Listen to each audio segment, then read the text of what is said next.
Hey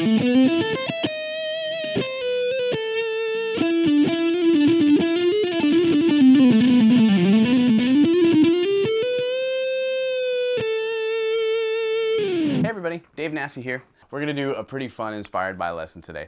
We're going to have a good time, and what we're going to do here is we're going to talk about how we can achieve the exotic sounds of this player, one of my favorite players, in 3 basic steps. We're going to think of an arpeggio, we're going to think of a form of the pentatonic scale, and then we're going to think of a diatonic scale that we can use and blend in with all this. So it's going to be really easy, but check this out. Here is your moment of zen. Please do me a favor. You see that link that you see in the YouTube text box right there below.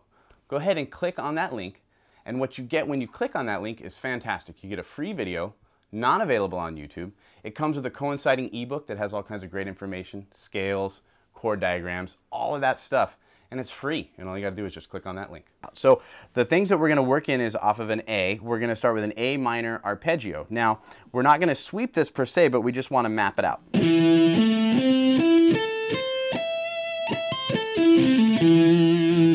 I think it's pretty well known at this point that this guy doesn't do a lot of sweep arpeggios, so we're just using it as a template. Again, it looks just like this. Now we're going to combine that with the third form of our A minor pentatonic, and that is right here.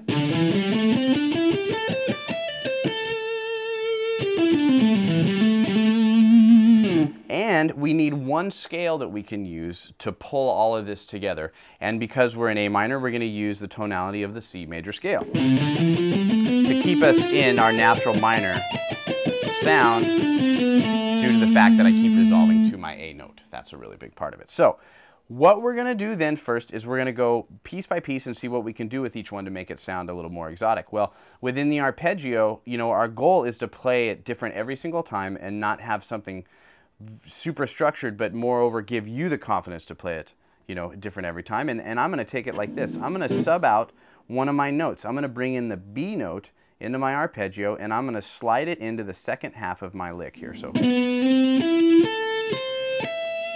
just to my arpeggio. What's really cool about arpeggios, we change one note, they're so different after that. Now, using a half bend, I can make it sound a little more exotic as I go to my E note on the 12th fret.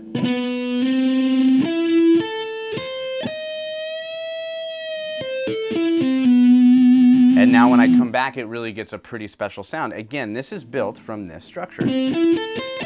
All I did was I sub out one note. My thought in doing so is it's easy to identify. It's in the C scale. All of these are family members. I can pick any note from that scale to add to my arpeggio.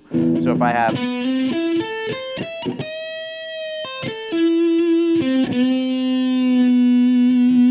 that really gives me a good sound right away. So that's kind of fun. Now, where else is that B note? You want to ask yourself these things. Well, if I have a B here, I have it over here. If I sub out this note, or maybe even include it in the mix, what's it going to sound like?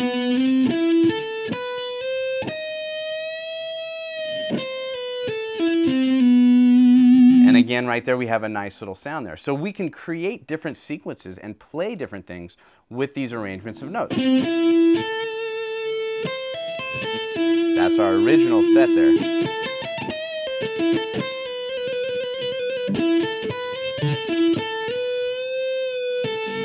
Look at that. So what I did is I brought in my thought process of the pentatonic scale. I went...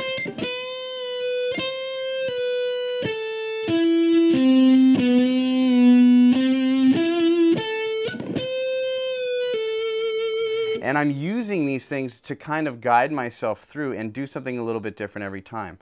Why did I choose to bend this one? Well, it goes to the C note, which would be in the major scale or also in my pentatonic scale. I have an A note right there that's going to resolve me, so that sounds really, really cool. I slid in from that B note from my arpeggio up there, but it's giving me options and it's helping me improvise and trust my subconscious to do so. So again, the basic idea was turn to, turn to,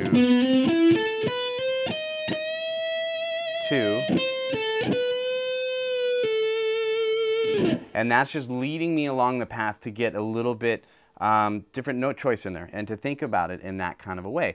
Now, you know, we all work on our technical ability to do any kind of thing like that. So the scale of the C, or the shape of the C scale, I should say, is our platform to do that. If we want to get all...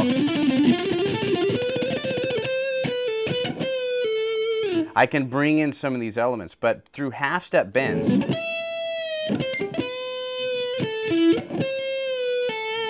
I keep a different kind of note choice in there, and it sounds really, really cool as we play through these things.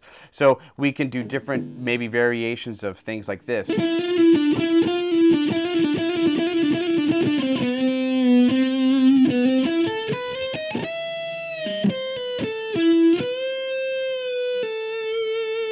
And these are basic ideas, but it's the concept that we're shooting for, and it's a really good way for you to take things that you already know and enhance them by maybe bending a half step, maybe sliding into a note, or sometimes just changing one specific note of an arpeggio, and you got a lot of great content to start with, and it makes it sound more exotic right away. So I think this is a good platform to get started. It's going to be short and sweet, and I think this is a good place for us here over at Next Level Guitar. Go to the website. All the hits and more, all the information that you need.